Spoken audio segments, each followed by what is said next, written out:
warahmatullahi wabarakatuh. Selamat pagi kakak, bagaimana kabarnya hari ini? Alhamdulillah, luar biasa, Allahu Akbar. Mudah-mudahan kakak selalu sehat ya. Nah, hari ini kita akan belajar apa kakak? Iya, hari ini kita akan belajar pelajaran sejarah kebudayaan Islam atau yang biasa kita sebut dengan SKI. Nah, kita sekarang sudah masuk ke pelajaran 2 ya. Ayo kakak siapkan bukunya dan buka bukunya di pelajaran 2.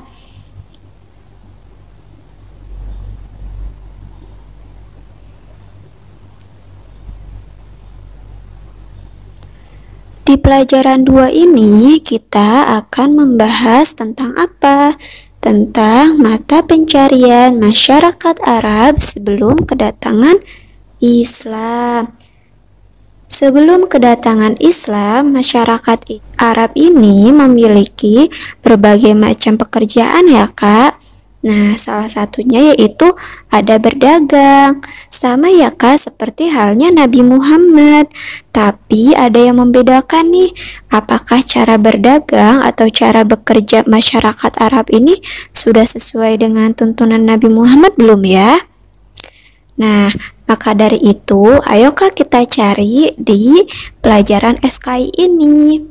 Nah, di mata pencarian masyarakat Arab sebelum kedatangan Islam, ada beberapa poin ya. Ada 3 poin. Kita akan membahas tentang perdagangan, pertanian dan peternakan, dan yang terakhir perindustrian ya kak. Sekarang ayo kakak kita buka bukunya halaman 19.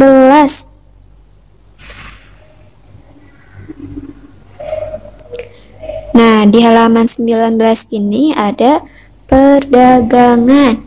Masyarakat jahiliyah pada saat itu terbiasa melakukan perbuatan buruk ketika berdagang ataupun berjualan. Salah satunya yaitu mengurangi timbangan ketika mereka berjualan. Seperti halnya yang terlihat pada gambar ini kakak. Coba kakak perhatikan. Nah, di sana ada salah satu masyarakat Arab yang sedang mengurangi timbangannya ketika mereka berjualan ya. Iya, itu adalah salah satu sikap yang tidak boleh kita tiru ya. Itu merupakan salah satu sikap yang tercela. Sekarang, coba kakak buka halaman 20. Nah, bidang perdagangan biasanya dilakukan oleh masyarakat Arab ini di perkotaan.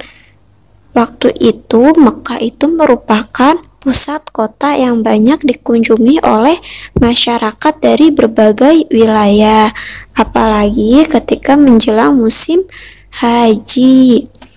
Nah, mereka juga memiliki pasar musiman untuk perdagangan berbagai jenis barang kebutuhan. Mekah bukan saja merupakan pusat perdagangan masyarakat sekitar, tetapi juga Mekah itu merupakan jalur perdagangan dunia yang terpenting pada saat itu. Kota Mekah juga menghubungkan wilayah utara Jazirah Arab dengan wilayah selatan Jazirah Arab. Kondisi seperti ini berlangsung puluhan tahun ya kak sebelum kedatangan Nabi Muhammad. Nah, perjalanan dagang mereka itu dikisahkan dalam Al-Quran. Dalam surat apa ya? Iya, dalam surat Quraisy. Kakak hafal tidak suratnya? Harus hafal ya. Bismillahirrahmanirrahim. Li'ilafi Quraisy ilafihim rihlatasyita'i was-sayf فَلْيَعْبُدُوا رَبَّ هَذَا الْبَيْتِ الَّذِي أَطْعَمَهُم مِّن جُوعٍ وَآمَنَهُم مِّنْ خَوْفٍ. Yang artinya, karena kebiasaan orang-orang Quraisy, yaitu kebiasaan mereka berpergian pada musim dingin dan musim panas, maka hendaklah mereka menyembah Tuhan atau pemilik rumah ini, yaitu Ka'bah, yang telah memberikan mereka makanan untuk menghilangkan lapar dan mengamankan mereka dari rasa ketakutan. Quran Surat Quraisy ayat 1-4. Nah, kakak, bangsa Quraisy ini melakukan perjalanan 2 kali ya dalam setahun. Yang pertama, mereka melakukan perjalanan ke Yaman pada musim dingin, dan yang kedua, mereka melakukan perjalanan ke Syam pada musim kemarau. Jadi ada 2 ya kak, ke Yaman dan ke Syam. Nah, bangsa Quraisy ini menjadi kaya disebabkan perdagangannya. Tapi ada juga kelompok pedagang yang pas-pasan. Nah, kelompok pedagang yang kaya itu hidup dalam kemewahan, sedangkan kelompok pedagang yang pas-pasan hidup dalam kondisi kemiskinan yang sangat menyedihkan. Nah, Mekah sebagai pusat perdagangan pada waktu itu sudah terpengaruh sistem riba yang dibawa oleh bangsa lain. Sistem perdagangan dengan cara riba ini dapat melahirkan keuntungan besar, tetapi keuntungan besar ini bagi kelompok pedagang yang kaya saja. Sedangkan kelompok pedagang yang pas-pasan atau bermodal seadanya, mereka mendapatkan kerugian. Coba tadi kita sudah mengomongkan tentang riba. Apa itu riba ya?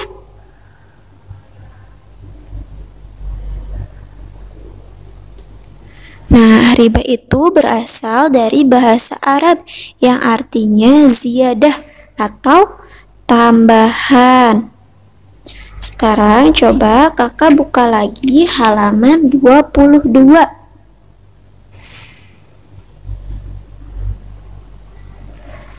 Nah, di halaman 22 ini ada pertanian dan peternakan.